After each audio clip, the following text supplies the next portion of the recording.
Yeah, I gotcha. It's crying inside.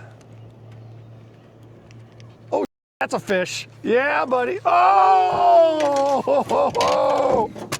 oh yeah. There we go. There we go.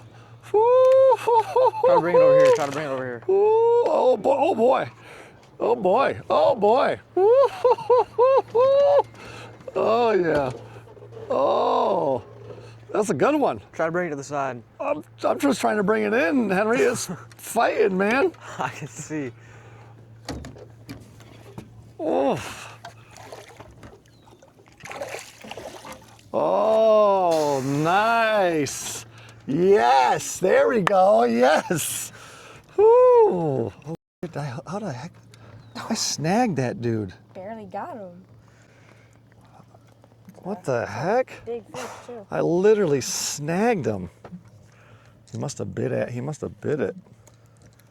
Oh, that's not how you Oh, want you to. got him right in the stomach.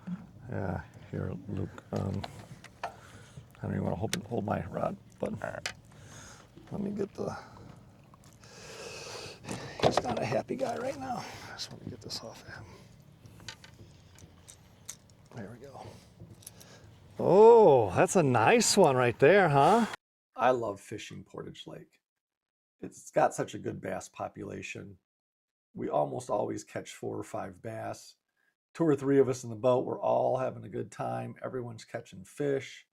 Normally, we'll put in at the DNR boat launch here and then go immediately to one of these points here where there's a drop off into about 10, 15 feet of water, and then it transitions into some shallower 4 or 5 foot of water. And then we'll hit the next point, and then we'll go and find just some weedy drop-offs along the edges here. Although I will say this summer's been a little bit more challenging. Last time we went out, we only hooked into a couple fish, didn't get any in the boat. Today we went out, we fished these 3 humps, here, here, and here. It was about 80 degrees today, trying something a little different. Thought maybe we could get some finesse baits, like some swim jigs with creature bait trailers, or a swim jig with a swim bait trailer, get them down into the weeds in about 10 or 15 feet of water around those humps, and just really couldn't find the fish.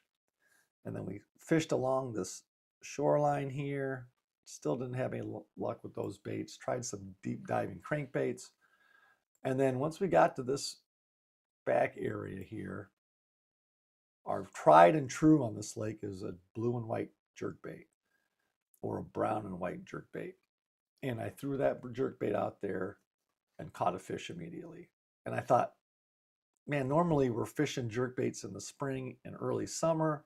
They're catching lots of fish in some of the shallower areas where there's maybe some drop-offs, some weed edges, because they're up spawning or they're just post-spawn and the water's not that hot yet. And I figured now the water's hot, we need to get down into the weeds where they're hiding or into the cover where they're hiding, and couldn't find them, and just threw a jerkbait out thinking, man, this has worked in the past, it works in the early summer, and sure enough hit a bass in that little spot there.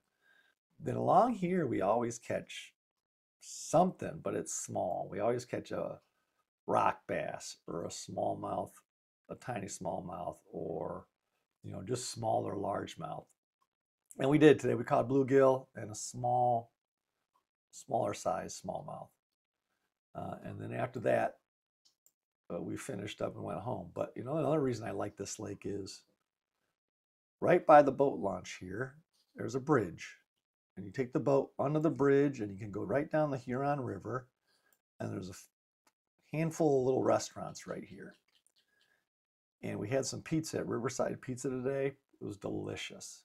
And you just take the boat, you dock up to one of their free docks, you get out, you relax, you get some pizza, you get back in the boat, put it on the trailer, head home. If you got a whole day and you want to go just tooling around, there's a whole chain of lakes up here. You could spend days trying to get through all those lakes. So it's just a great spot to go. go fishing, take the family, go tooling around, get something to eat, grab a drink. A lot of fun.